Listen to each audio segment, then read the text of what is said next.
Before we speak to Nigel Farage about his big announcement, we're going to just have a look at the reaction from the opposition. So, before he made that announcement this afternoon, Rishi Sunak was asked about Nigel Farage potentially standing.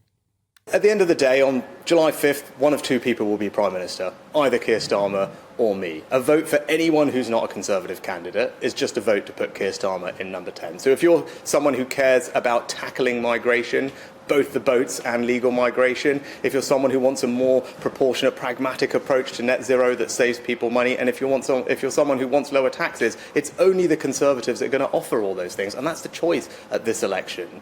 Lower taxes with the Conservatives, a plan to stop the boats, legal migration coming down, and a sensible way to get to net zero that saves people money. That's what we offer. Keir Starmer doesn't believe in any of those things, and that's the choice that people should consider. Meanwhile, Labour appear to be unfazed by the news. They have said that their message to voters remains unchanged. Here is what Nick Thomas-Simons, the Shadow Minister without portfolio, had to say to GB News earlier. Our message to voters is unchanged. It's the message I've been out delivering on the doorsteps today, in recent days, recent weeks and months, and that is that if you want genuine change, real change, away from the chaos of the Conservatives and their failure over the last 14 years, the only way to do that is to vote Labour. It is a choice at this election between a changed Labour Party under Keir Starmer and 5 more years of chaos, instability and failure under the Conservatives. Well, Nigel Farage, the newfound leader of Reform and parliamentary candidate for Clacton, joins me now in the studio. Good to see you. Busy day for you, I'm sure. Look, I've had a lot of Reform briefings in this afternoon as we've covered this story for The Telegraph, saying this was always the plan. This was always the plan. He changed it at the last minute, but now he's reverted back to plan A. So if it was always the plan, why have you prevaricated and mucked about with this?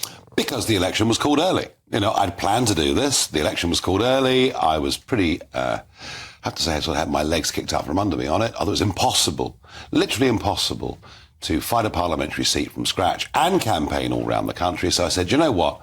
I'll campaign around the country. And I spent last week I was busy, you know, press conferences in Dover, the delights of BBC's Question Time with Piers Morgan. I mean, what a thrill. Then I was out on the streets for the last few days. And 2 things happened. One, I began to see a new phenomenon out there. There is a hunger. It can't be the first time you've seen that, though. I mean, something significant must have changed. Very significant, yes. I've never seen new data?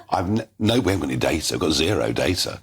I just can't understand how you've gone from, I haven't had time for this, I can't do this in the time frame, we haven't got the data or the funding to actually know I'm doing it. No, there is a buzz out there. There is something happening, particularly among young people. That I found very interesting.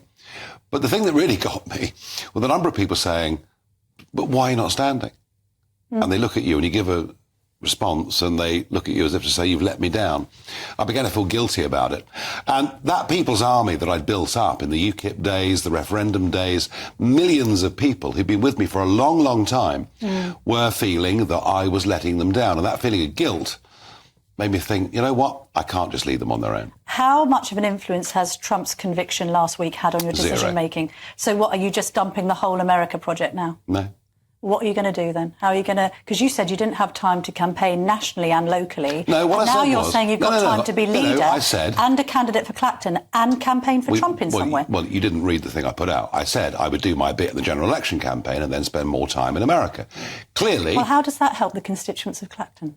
Well, clearly, if I'm elected for Clacton, I will not be able to spend the amount of time in America that I previously would, but I still will. So it's all about proportion.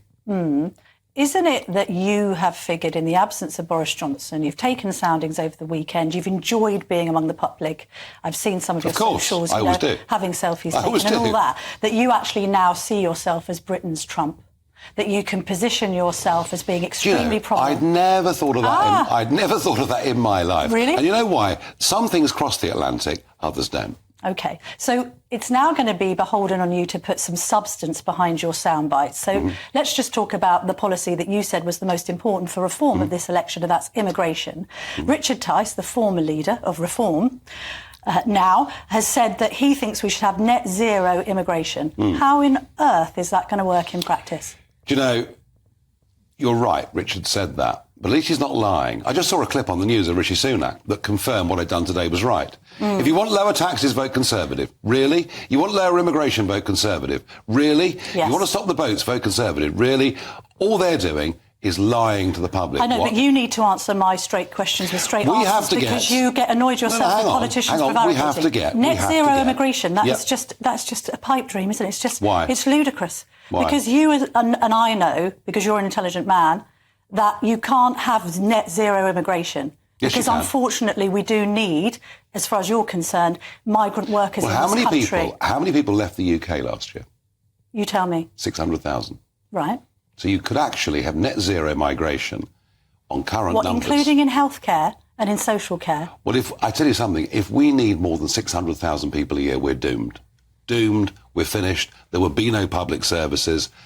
Nothing will be left. But are you serious? The fabric of society will be gone. You're serious that the healthcare and social care sector could cope with net zero immigration? Could they? Who would you get to fill the vacancies? Could they cope with 600,000 migrants a year? But could you answer my question?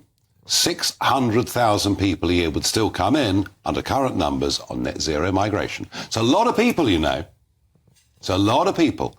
We've had this addiction to cheap foreign labour, unskilled labour, and the bigger the company, the more reliant on it they are. Okay, very briefly. And it doesn't work for anybody. You're expecting the poll numbers to shift. Do you expect to overtake the Tories, and if so, by when? Well, obviously we can't tell, but I think two things will happen. I think, one, the Conservatives will realise even without me they were doomed. It was interesting, there was a big MRP poll on Sky News out at 5 o'clock, putting the Tories way down.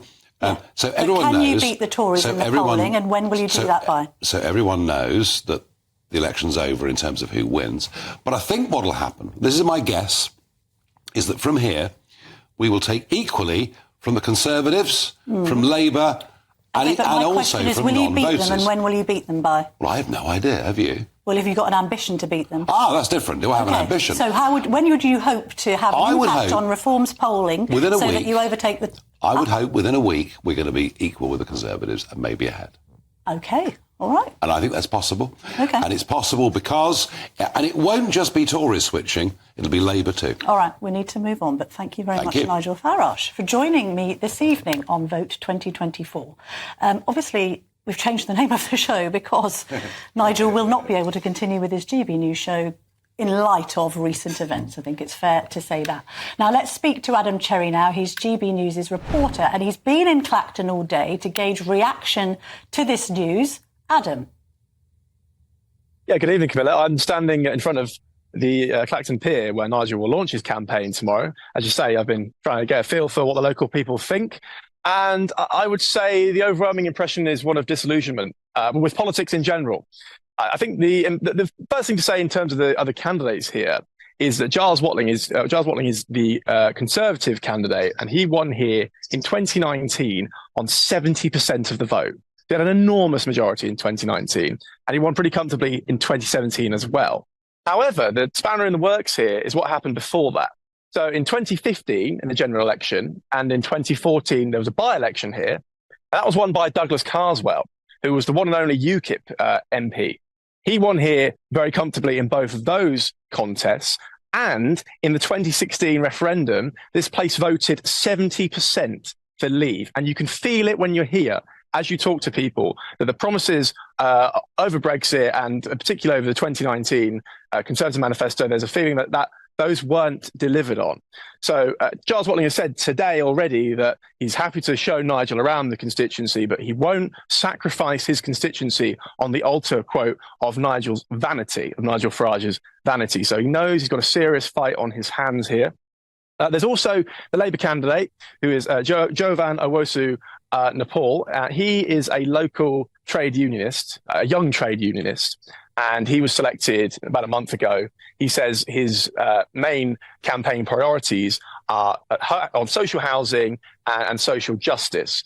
Now, Labour probably would not have been natural terrain for Labour in this election, but they would have hoped to chip away at that enormous Conservative majority had this announcement not come through. But it's certainly true. In my experience talking to people here today, that Giles Watling will have a serious fight on his hands.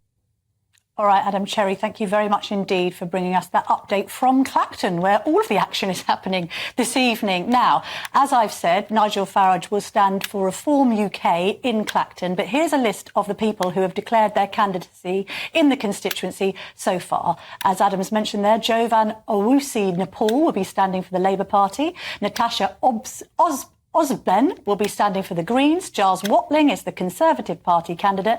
Matthew Bensalem is the Liberal Democrat candidate. And as I said, Nigel Farage is there for Reform UK. Just to say, we did invite all of the other candidates onto this show this evening, but none of them got back to us in terms of appearing. But we will, of course, continue to invite all of the candidates of that constituency onto GB News as the election campaign continues. Don't forget that we publish all of the candidates' lists when we refer to them on the GB News website once it's finalised. Well, coming up next,